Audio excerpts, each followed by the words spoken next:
This is all I can send you, Kal-El. It's not who I am underneath that defines me, but what I do. You want to get nuts? Come on, let's get nuts.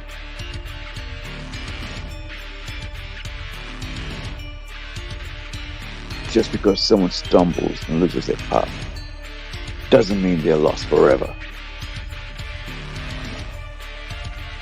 You're making me angry. You wouldn't like me when I'm angry.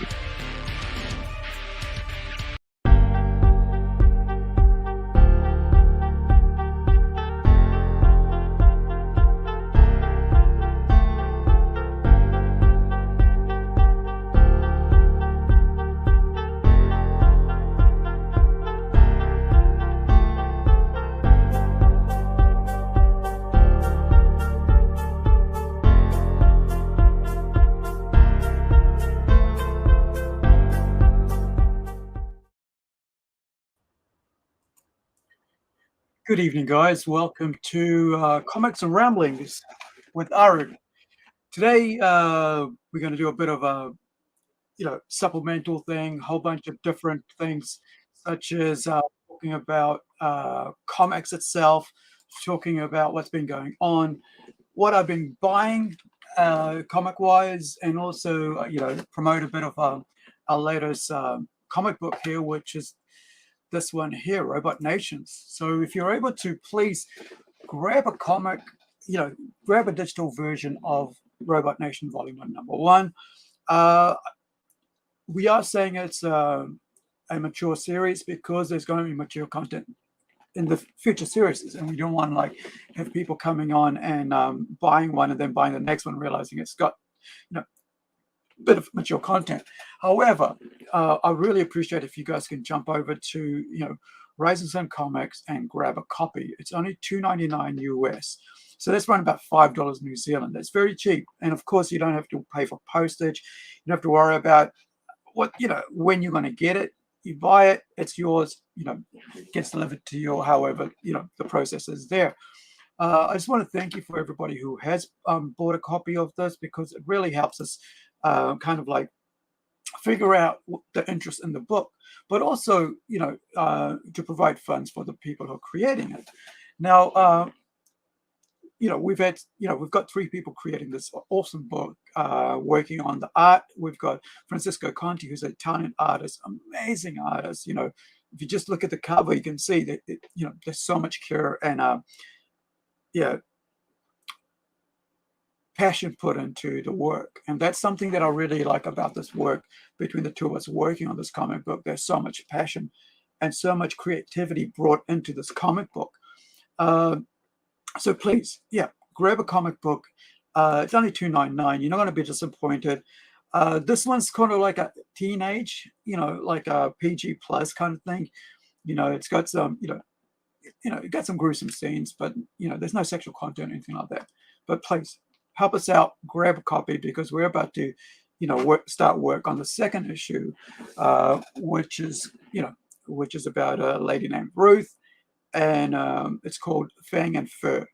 It's a 2-part story. There's Fang and Fur, then there's Fang, Fur, and Metal, which is going to be in issue 3. So I really appreciate if you guys can pick up on that issue for us. Now, if you pick up on this first issue. Now, if you're aware, there is a situation going on right now in comic books that is very,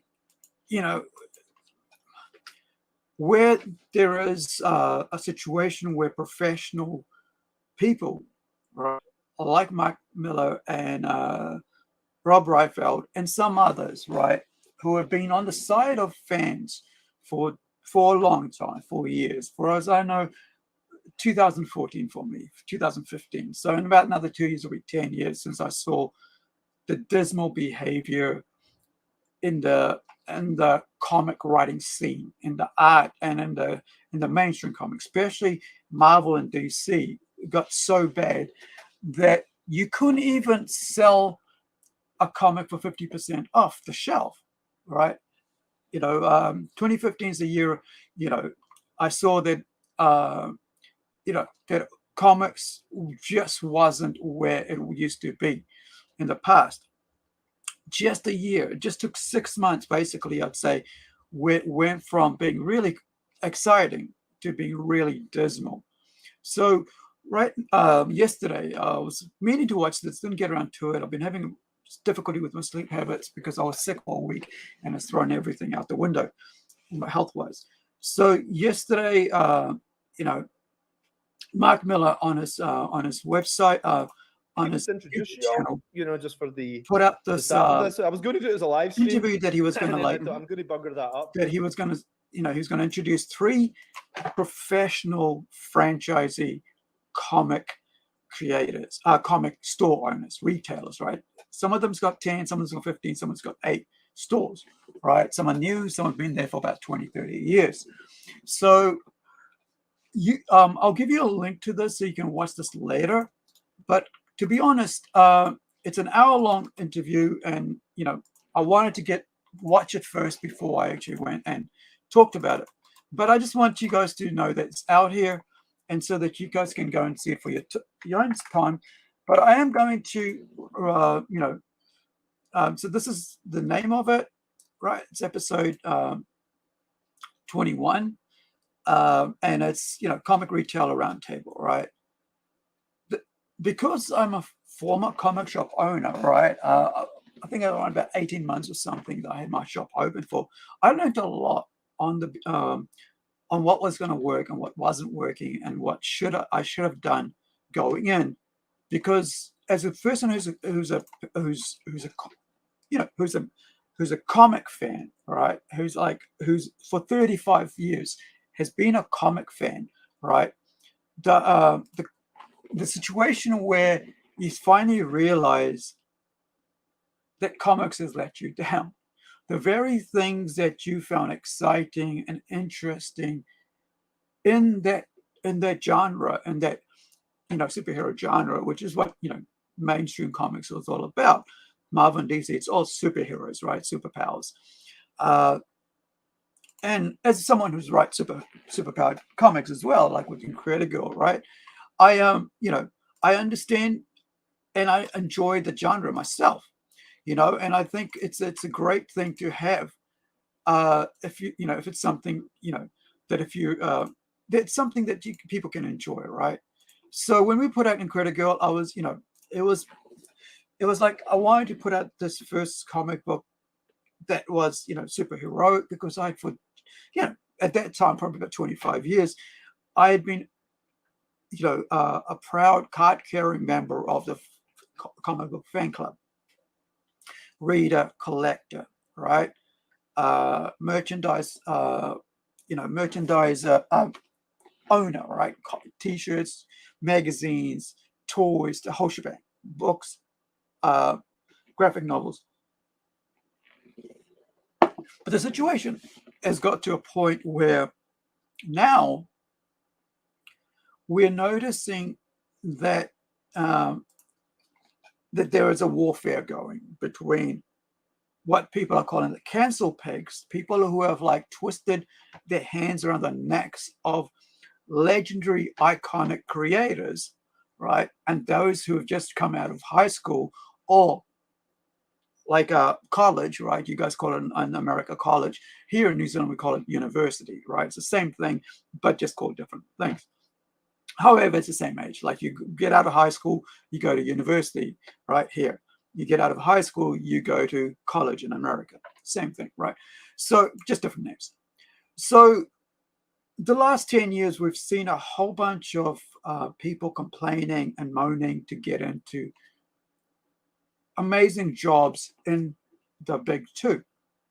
Of course, that also filters to the other 3, like Image, Top, not, I guess maybe Top Gear, I'm not so sure, but definitely Image, Dark Horse, IDW, but definitely Marvel and DC. So you've seen these people get into these places straight out of college, no life experiences, right? No ability to actually communicate with other people that don't have the same politics or same sort of life experiences as them.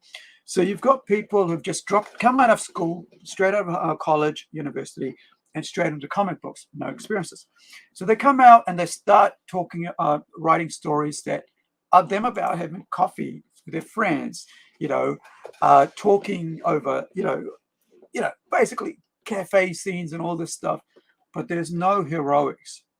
There's no battle. There's no exciting things. So for me, I saw that happen in 2014, where I couldn't even move Civil War II, right? This is supposed to be this was when they reconfigured all the characters into trying to, what we now know as, right? We didn't know at the time, where they're trying to beat the licensing, right? Where Marvel wanted to say, hey, you know what? Let's create new characters like Miles Morales, like was it like Gwenpool and all that stuff, all these different characters, right? Female versions of their male counterparts, right? So token versions, so called. Now, that was because of licensing, right? The 58-year thing. And you can learn more about that from other creators. My brain, I can only handle so much knowledge. But for me, I just walked away in the last couple of years. I slowly just said, yeah, this is not what I want to do. Whereas I would pay $40 for a hardcover like this, which is worth more now, comic book, graphic novel, I ended up, basically saying, you know what, I'd rather just go to something like this. And, it's not something like I'm proud of, but it's because at the end of the day, there's nothing in modern comics for me anymore to read and find interesting. It's just a dead end. So you've seen people like Mark Miller come out this week talking about, last 2 weeks, right, about how the comic stores are suffering.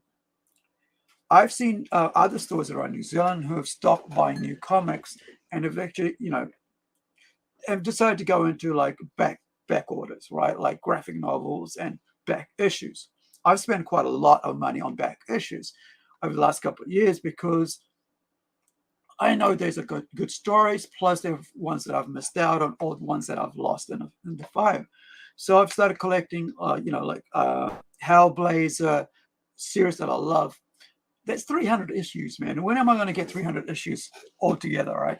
But there's also Uncanny X-Men, right? That whole series that I love so much with Claremont and John Byrne. But also, you had Rob Liefeld, right? The very old Rob Liefeld, right? Deadpool creator.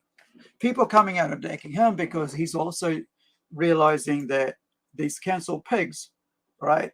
These people who have been in the background hiding and destroying lives of iconic, legendary creators and writers and artists because they just wanted to impose their own beliefs and values into the comic industry.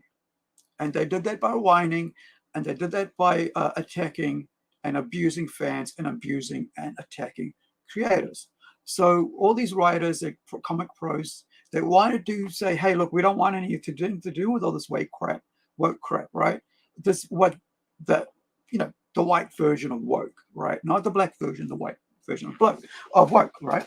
So it's come to a point where people have just had enough.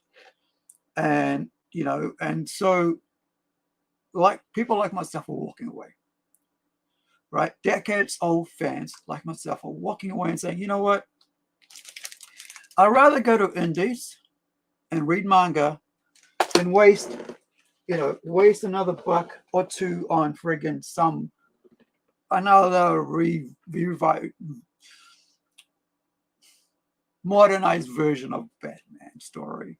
Modernized version of friggin' Miles Miller, right? Is it Miles Miller? Miles Morales, right? Something like that. I'd rather just have a good story elsewhere if I can't be bothered. If the comic industry that's supposed to give me good stories isn't giving me good stories, then I'm just going to go elsewhere. And that's what's happened, right? And that's going to happen more so because the indie comic scene offers more, right? When you look at what's being offered by by Rising Sun Comics alone, right? This let me just grab this here. Where did you run away to, right? So what we're offering ourselves, right? What we're offering ourselves is an alternative, and have been offering, right, for 2 decades, over 2 decades. So Rising Sun Comics for over 2 decades has been offering an alternative to the mainstream, right? Rising Sun Publishing has so many amazing works already out here, right? You know, you're talking about like, you know, you talk about stories about like, you know, what you call it, like inclusivity, and you talk about, you know, diversity and all that. Rising Comics has been doing it for years, right? Apart from doing fan comics, the group has, you know, the publishing group has been doing it for, the indie publishing group has doing it for years, right? So you've got one of my favorites, right? Comics is this one here, right? Black Lotus Empire, right? Like, you know, you've got you know, Chinese characters in here. You got amazing amazing artwork. You know, this is a great book. You know, if you don't know, you know, if you don't know what's on offer, well, I'm telling you what's on offer, right? Great books are on offer right now, right? That you can actually pick up right now from Rising Sun Comics. Now, you go, well, you know, why don't I know about that? Well, the thing is that a lot of times, you know, for me, right, I think a lot of times is because it comes down to having the money to promote, right? When you don't have the money to promote stuff, it's hard to get your work out there, right? It's hard to show people what amazing work you're doing in the independent scene. And it's sad because how are you going to get money if the books don't sell? But then how are you going to get books sold if people don't see them, right? So as someone who loves this book, I do love this book. This is a great book. Black Lotus Empire is freaking amazing book. The artwork's top, right? The artwork's amazing, right? The characters are amazing. Like, look at this page here, right? Just look at that page there and see how amazing it looks. It's just the depth of field, the way the artwork is there, right? So, you know, I kind of like feel sad because people don't know about these books enough, right? I feel like if you knew them more, you'd be able to pick them up and see them for yourself, how good this book is. You'd be able to read and see, you know, what these artists and creatives are doing, putting these books out here. You know, these are different, you know, takes on the whole genre, right? You know, but it's a different thing. It's a sci-fi comic book that's really good. So why not give this book a chance, right? Why not give this awesome book a chance? You know, why not go, okay, you know what? I'm going to go across and back, you know, I'm going to go across and back a book that's not mainstream, right? I'm going to go pick up a digital copy, or if it's available, right? Pick up a you know, a physical copy, or, you know, pick up a digital copy, right? Or pick up a physical copy, whatever your choice decision you decide, right? It's so cool, right? I mean, this book is good. Like, look at the artwork. I'm kind of like ashamed that we don't talk about these books enough, that you guys don't know about this book enough, right? So you got Sparrow here, concept art, right? Here she's in the finished piece here. And you know, people out there going, oh, what about inclusivity? What about modern, you know, storytelling? What about diversity of culture and thought? Whatever. This is Black Lotus Empire, a sci-fi comic about a female Asian lead, right? So why don't you give this book a chance right now? You could basically pick this book up for a couple bucks, and and get out there and basically give this book a chance, a read for a couple bucks, right? You're not going to lose too much by picking up a book for what, $5, right? Issue number 5's out, right? Issue number 3's out, sorry, right? So have a look at this, all right? How you can't go wrong. You can pick it up on digital, right? Or direct from you can buy a print copy or direct from here for $5 US, right? I mean, seriously, look at some of the amazing artwork here, right? This is good quality art. People go, oh, indie doesn't offer enough good, doesn't offer quality. But look at this work, And I think that's a problem with, like I said, it's a problem with knowing about what's on offer out here. But you can't, when you don't have the money to promote, when you have a limited funds, I should say, to promote all the books that you're creating, it's tough trying to get these books out there and letting people know. So I'm letting you know today. Go and check out Black Lotus Empire, right? Give this book a chance. Check out what's on offer here, right? Issue 3's out. You can buy issue 1, 2, 3 digital, right? And I think, like I said, if you're tired, like I am, of the mainstream comics just regurgitating, right? And I'm going to talk about that now, right? But if you're tired of of mainstream comics just regurgitating the same old stories, then go and give some other company a chance. Go give the indies a chance, right? Go check them out and say, hey, look, let me pick up a book. Just try it out, right? That's all you can do, right? That's the same time when you go to friggin', you go to previews, go, oh, there's a book coming up from obviously, let me give this a chance, number one. However, you get to 5th issue and you go, oh, now they're going to reboot it, right? But here's the thing. You need to look outside of the mainstream to get good stories, like I'm doing, right? I am going to support indie comics, and I'm going to, buy. I'm basically trying to complete this set this year, right? It's going to cost me $200 New Zealand, right? But what I'm trying to say is, look, I'm going to do the same thing that I'm asking of you to do, which is pick up an indie book, at least one book a month, right? At least one book a month, and give Rising Sun Publishing a chance, right?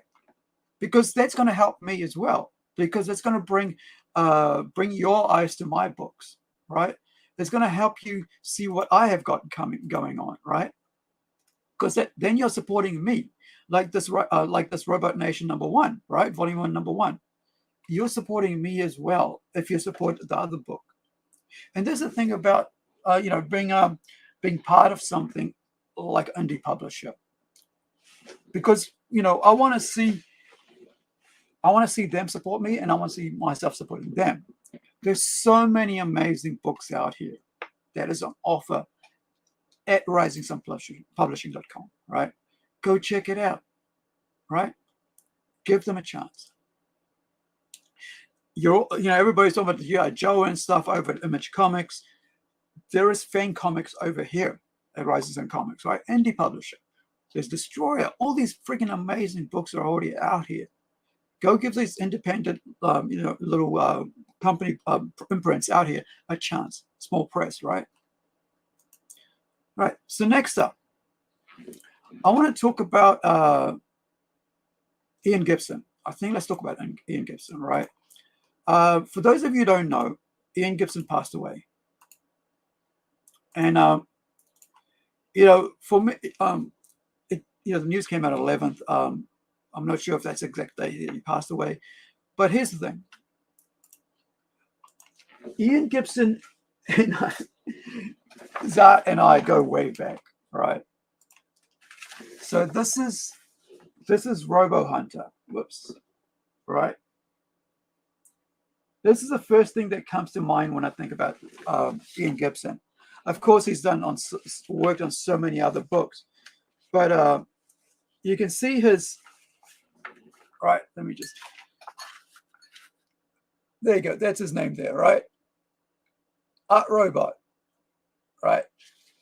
And his artwork was magic for me. Ian Gibson, Robo Hunter was one of my favorite characters. It's something that I haven't read for a while, right? That's him there with the hat. It's such a, for me, Ian Gibson was such a amazing artist and such an influence, right? For 2000 AD, I just,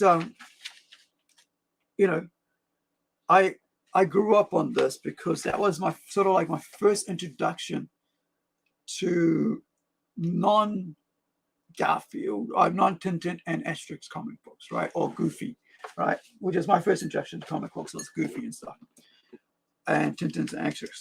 But my neighbor across the street was,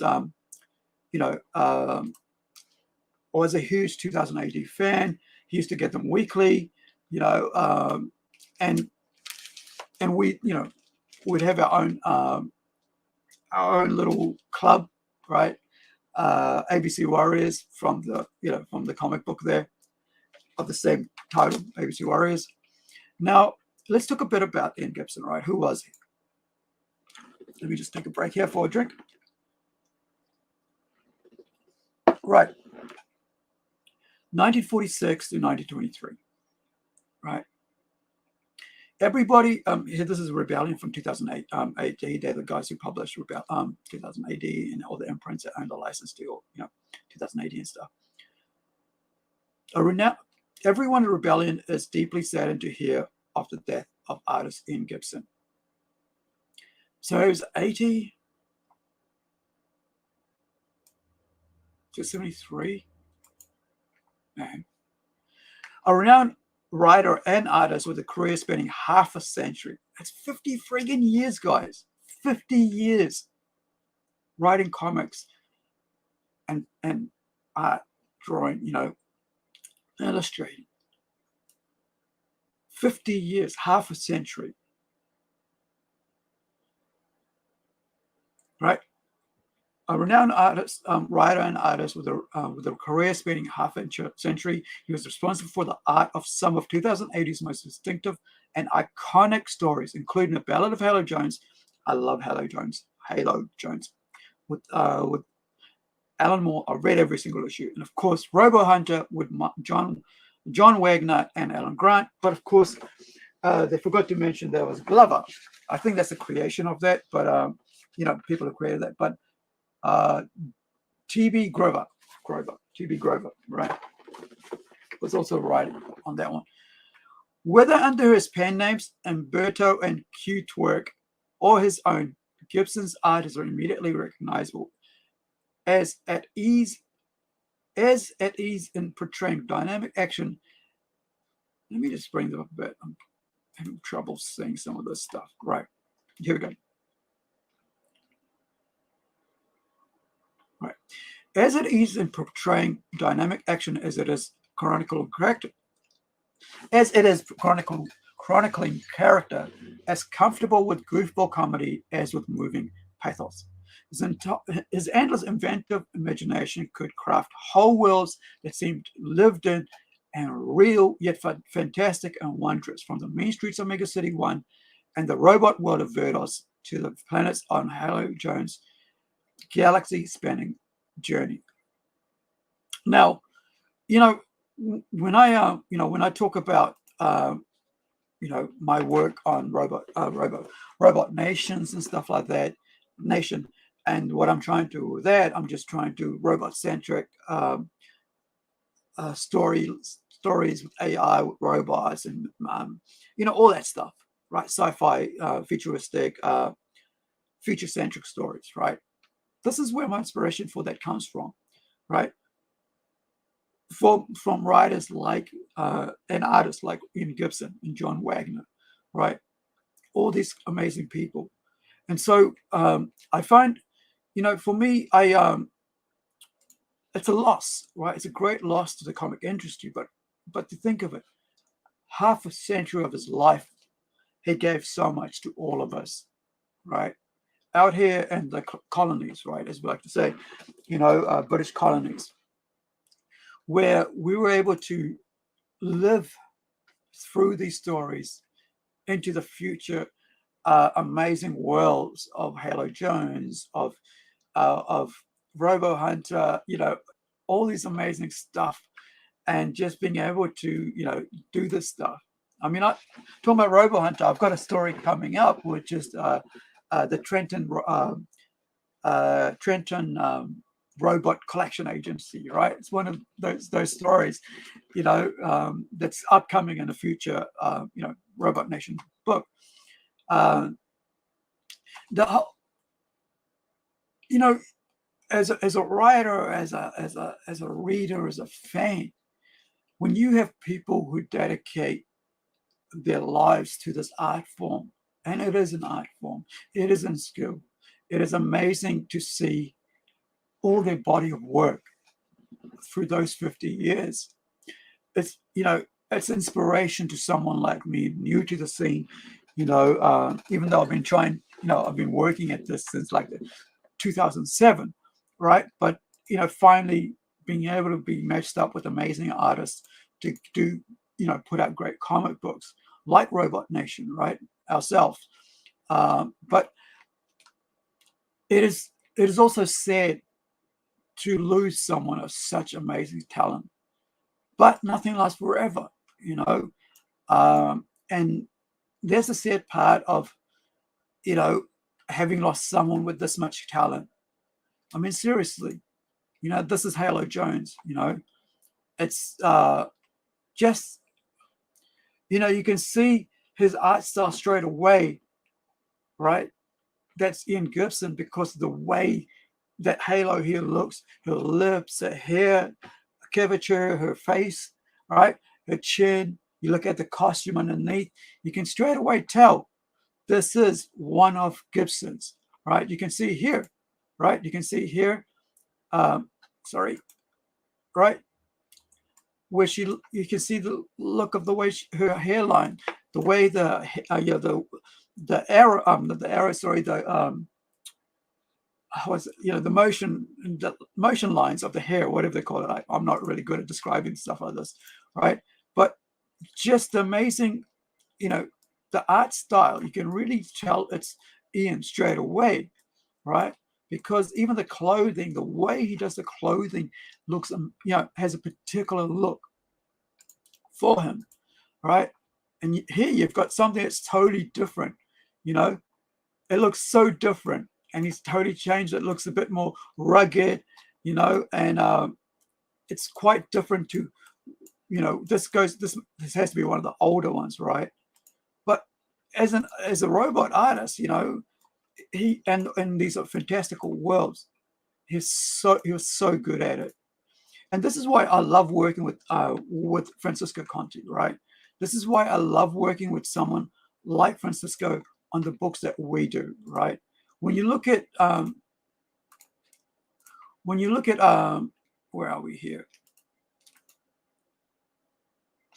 Let me make sure I've got the right thing. Right. When you look at what we're doing with Robot Nation here, right? It's kind of similar in the world building that I'm trying to do. Not trying to copy or anything like that. I'm creating my own stories, creating my own worlds with Francisco Conti, right? I'm, every time I get a piece of work from him, I think, what else can I do that's going to push him even further to create greater artwork, right? I kind of like, I'm always thrilled from any of my artists when I see art come in. Now, the thing about this book is that we're doing short stories, which is quite different, because every time, it's not like a world building like we do with Incredible. It's an entire world, and it's just one storyline with different characters and so on, but a standard world, right? The Plunge Universe. However, when you're doing something like anthology, which is quite similar to what this is, right? With what 2000 AD is, that you're basically doing a whole bunch of short stories or like ongoing stories where you're putting in like the one we're doing with Ruth, with her story of Fang and Fur, is that we got 20 pages in one story, one issue, and then we've got 20 pages in another story issue. But then we're going to put 8 pages of short story complete in issue number 2, and the same thing will happen in issue number 3. But we're dividing it across there because we want to be able to, at the end of it all, collect these stories. Maybe one day when we finish the so many issues, we can collect it into one story. But here's the thing about doing anthologies like 2000 AD, like our own comic book, Robot Nation, is that you're able to create new worlds every single story. And to do that, you have to have a very talented, very skilled artist. You also got to be very, tough on yourself. You got to be really tough in what you're trying to tell to create new things, right? Last one we did it like on a planet, and we did it on Earth. Now we're doing on a spaceship and on Earth, right? So we're doing backstories on Earth, but the current stories on, the current timeline is in a spaceship, a giant spaceship with 200,000 plus people on it, right? So it's very, for me, I am trying to create new worlds through Robot Nation with Francisco and with our cover artist, right? With our colorist, Hugo Aquino, right? So I'll leave you with that, right? Because I'm saying, we're going to miss Ian Gibson, but there are amazing artists out here in the indie scene that are working just as hard to tell good stories, just as hard as anybody out there. And we deserve a look. We deserve, your backing. We deserve your finances, your purchasing of our books. So please give us a chance out here for Robot Nation #1. It's only $2.99, right? I mean, seriously, it's only $2.99 US, right? All right. So next up, I'm going to talk about a movie, right?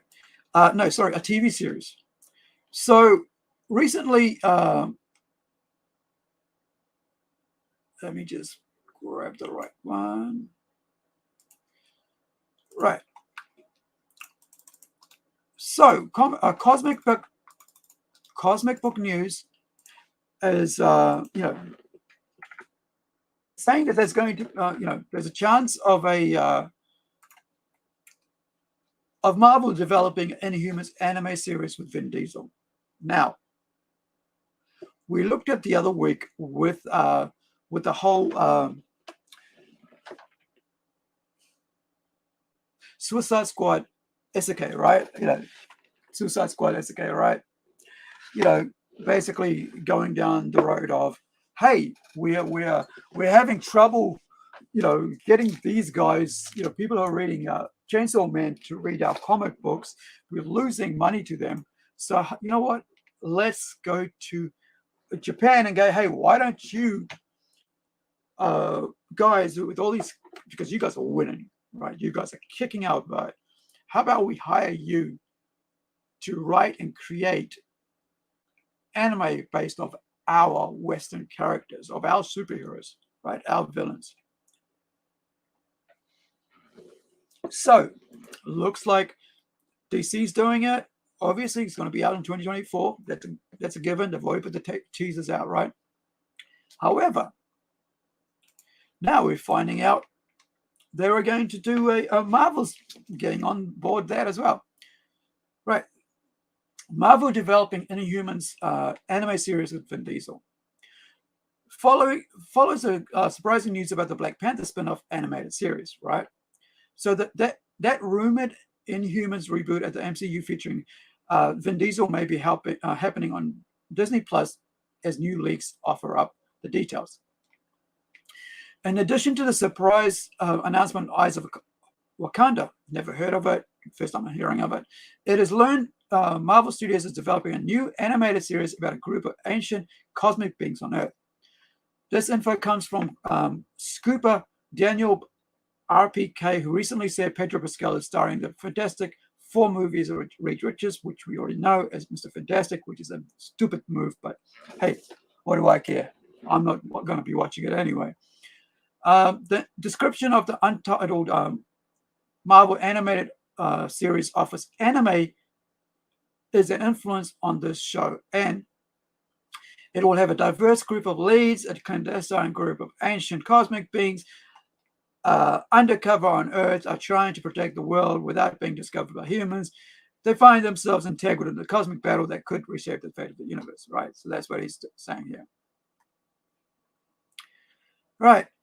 So, you know, Eternals, Inhumans, the description does sound a lot like the Eternals, which, by the way, is the toys were dismally sold. I'm just going to show you something very quickly so you can see what I mean. Our own, where are you? Gosh, here we go. This is how much people like the Eternals in New Zealand. Can't even move them at cost. The 9.7 is cost. So whenever there's a 9.7 you see on a figure or anything, right, in retail, that's the cost of the item, the physical wholesale cost of the item. And so you can see the six figures here. You can pick it up for under $60. Probably cost $60 to live it, I guess, for all of them. Oh yeah, I missed one here, right? You also Druid, right? So it's 7 figures. You could build your own friggin' whatever that's, this character is supposed to be for $60, right? Who was that anyway?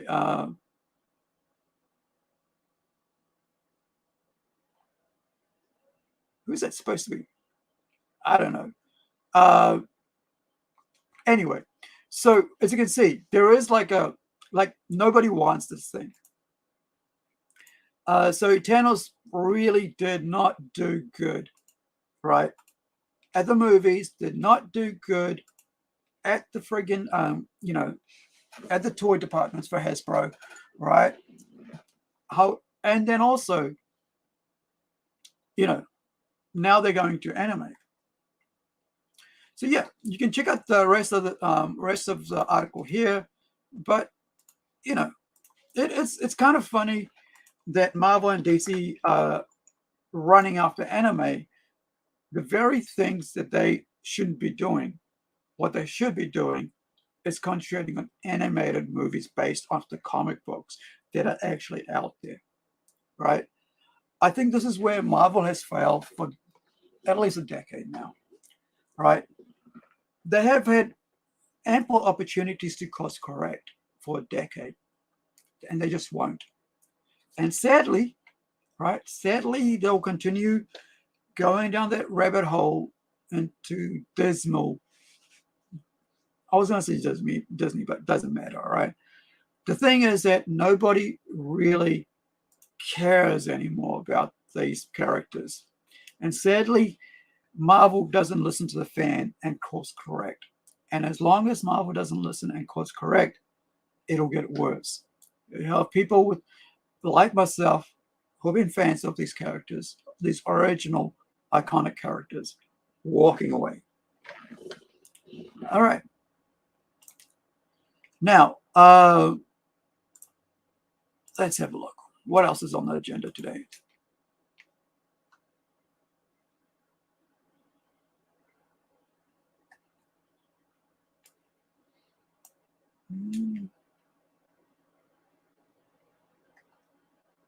Now, I think Bounding into Comics had something interesting. Oh, yeah, that's, of course, we're going to head into the main topic of the day, all right, which is race swapping, right? So, for me, as someone who comes from a family with a variety of races, right? We're mixed races in our family. I'm supposedly mixed race as well, North and South. I have family members who are half European, half Indian. I have family members who are half Maori and half European. just this whole thing, right? So we're quite a unique family in the sense that I guess you're the most modern version of a family, right? Of it, because we have so many different races in it. But we're also very close-knit family. But one of the saddest things, I think, for us as a society is seeing historic white people being swapped for black people.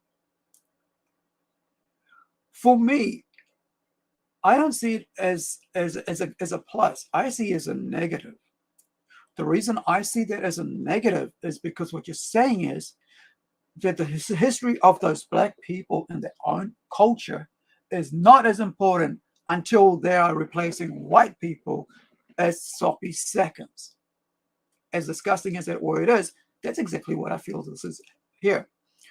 The thing is that when black people replace white people, they only feel accepted if they're replacements for white people. The worst thing that's happened is actually this character here, a fictional character in a true story, right, that was race swapped. And this person doesn't even exist. This is a fake token black person, female, right, with the braids. Got to make sure she's got the braids so you know she's black, right? So, basically here, and this is this is Purdue, like this is a very, very important story in our modern day, right? And our modern story. It's about the opiate crisis and the three white people, I should say, who are these three here, right? Real people from this century, this decade, who were replaced by this lady who doesn't exist in the real world. It was a fictional character made up just so they could replace one of these people. I find that abhorrent, disgusting. I think that's the most despicable thing in our modern age of DEI, diversity, equity, and inclusivity, of the most horrible, despicable, vomiting thing about our society right now is there's entertainment companies, franchises, whatever the hell, streamers, right, TV channels, movies, where they replace real white people like Isaac Newton in Doctor Who, which I find really disgusting. I find Doctor Who itself disgusting now, right? Where they replace a white person of history, one of the most important people around, Isaac Newton, being replaced by a dark-skinned person, right? So here, a modern historical thing where they race swap a historical figure, right? Right? These are three white people being replaced by a fictional, non-existent imagination of a black person replacing the three white people who actually did the job. Now, you can read more about it. I don't want to spend more time on this joke because this is a joke. It's a joke on all of us who live in this world, right?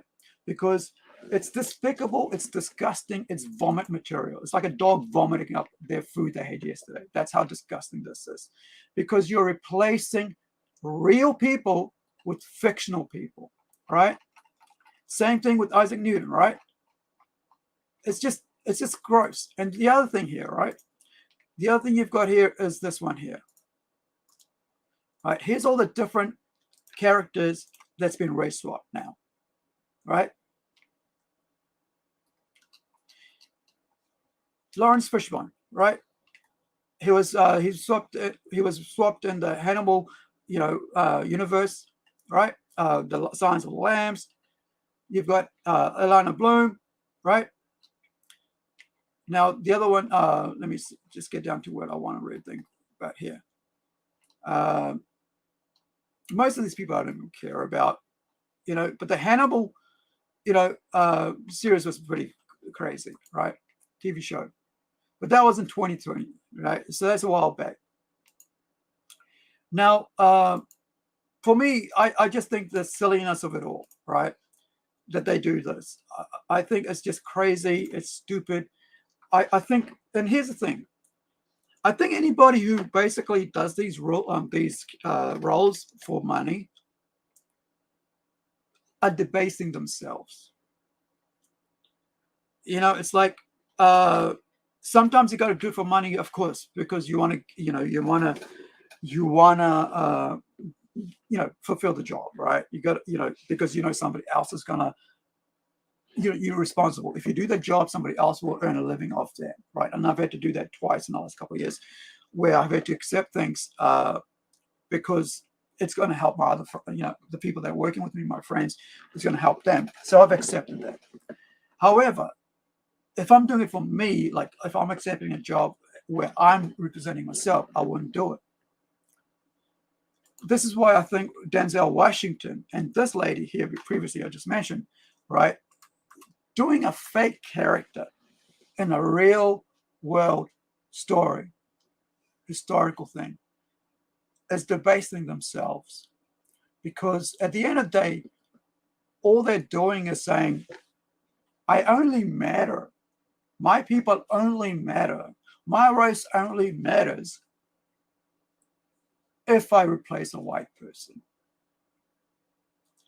So rather than telling amazing stories about my people, it's better if I replace the white person and tell that story. This is why I say it's debasing. That's why I say it's vomit material. That's why I say it's disgusting. Because I rather hear original stories from those people acting in their own stories of their own race, of their own people, than have a story where they're replacing a white character or any other character, right? Because I think that's just stupid, that's silly, and that's disgusting. Because all these streamers are telling you, all these companies are telling you, is that you don't not matter as your own individual race and person. You only matter if you are replacing a white person. So that is all I got to say to that. So if you're going to take those roles, good on you. Take the money and run, right? It's your bag. But don't expect people like me to accept you in that role and accept that vomit of your replacement as real history, right? Same with Hannibal, with Denzel Washington, like I mentioned the other time, right? I don't have to accept and watch Denzel Washington in Hannibal, right? Because the Carthaginian general, right? As a black person. That's why I don't have to accept Cleopatra as a black person who's supposed to be a Greek. So I want all these countries who are being represented this way, having their identity and their race and their legendary historical figures replaced this way. I want them to sue every single uh, streamer studio who's doing this. I want them to get sued out of oblivion because they deserve to not do this. I mean, they deserve to be sued because they do not get away with doing that, with replacing white people with black people, right? Because not only are you ripping off the black people's histories by replacing white people, replacing them, right? But you're also ripping off white people's history, right? And the thing here is that, like, it's not about racism when you call this out. It's about legitimate historical obedience to history, right? Or acceptance of the real history. I don't want fake history. As someone who studies history, as someone who does research of history, I don't want to be told Hannibal was a black guy when he was not. I don't want people in the future thinking that Hannibal was a black guy because they saw a freaking movie from on YouTube or saw it on Netflix or whatever, right, or on DVD. I want reality to be reality. And that's why I don't accept a lot of things in this world, because reality is reality, right? You can't have reality and fiction exist in the same world, because entertainment, fiction, non-fiction, fiction. Do not meld them together. And those who do should be sued out of Boleyn, right? Like, boom. Okay, so that's all. I want to talk about a couple of stuff I bought right this week. So one of the things I bought this week was this turntable. Like this, basically, I bought this. So it goes round and round, and I can have, I can put a toy on it and have it show you guys, turning around and so on. This, of course, is friggin' annoying because it's, but like that, right? So you can see it like going around. You can see it amazing things, something like that. So I bought that, kind of an investment. Will you stop? Doesn't want to stop. So that I could, provide you with a better podcast when we talk about toy things. So there's another two things I bought this week. This arrived today and this arrived yesterday. They came from the same supplier, locally owned New Zealand store. However, as you can see, they're both redheads. So I've kind of I'm trying to collect the original series of, series of X-Men, right? The original characters, so that I can have, the original X-Men set. I have the Funko set up there on the wall, in their boxes, but I wanted to get the X-Men series as well, so that I can complete that. So I've got tons of Batman now, so I don't have to buy any more Batman, but I do, want to collect, the X-Men and probably the X-Force as well, because, I love those characters. So I bought, I kind of think this isn't this Moira McTaggart? It's Teresa Cassidy, Banshee, right? Right, her father, Banshee, right? So this is Banshee Cassidy's, what's Banshee's first name? Black Tom Cassidy, right? Criminal uncle. Right, so this is, I bought, because I thought that was pretty cool. I remember this from before. So this is Teresa Cassidy, Siren, right? Siren.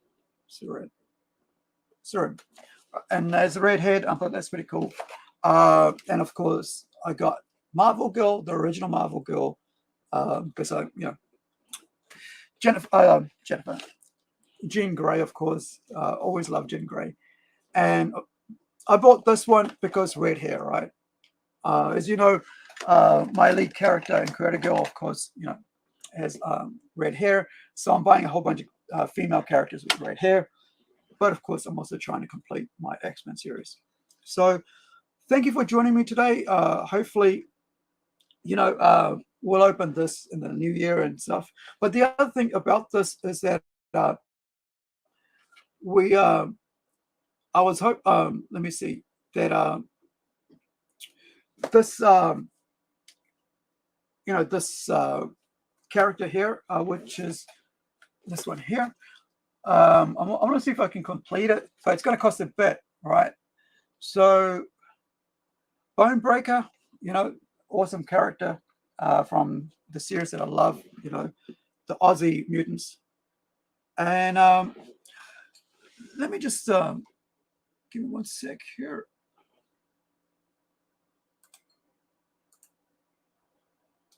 I will grab this.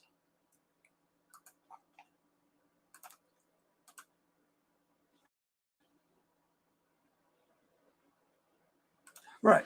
So yeah. So Bone Breaker. Right. So I'm hoping that I might put feelers out and see if anybody has got a spare Bone Breaker figures and might complete that, because I have always liked this character in the sense that series, because it has one of my most famous, my favorite X-Men covers on it, and that's Wolverine on a purple background on a cross, on an X cross, right, hung up like that. And yeah, I'm going to be doing a tribute to a cover, a tribute art cover, or a tribute cover like the art piece inside a comic book. I'm thinking of maybe doing it in a Robot Nation story. I've got one coming up, but we'll see what happens. But so thank you for joining me today. This has been the weekly roundup on comics and ramblings. I appreciate you guys hanging out, and we'll see you next time. Ka kite anō. Have a great Christmas holiday with your family. If you're already hanging out with your family now, have a good time, guys. Be well. Ka kite anō.